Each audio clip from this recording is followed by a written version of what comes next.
ای رسول لپاره زما علاج وکړې، زه د خپې نه ډېره زیاته تنګه یم، مړه کېږم، چچې مې خوږېږي. الله ته وګوره، د الله په نامه مانې علاج وکړې، ډېره زیاته تنګه یم. السلام علیکم. د الله د رضا دپاره دا ویډیو شیر کړئ. دا جینۍ د مردان شهبازګر ده چې دا وخت د کینسر په مرض اخته ده او په ارمینیا هسپتال کې داخله ده. پلار یې انتهایي غریب او عاجز سړی دی او د خپلې لور د علاج کولو وس او طاقت نه لري. هسې هم روژه را روانه ده.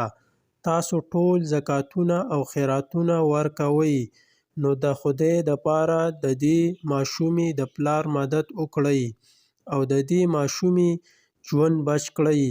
دا لاندې د دې ماشومې د پلار نمبر دی، په کومې چې ورسره تاسو رابطه کولی شئ. په دې نمبر یې ایزي پیسې اکاونټ هم دی.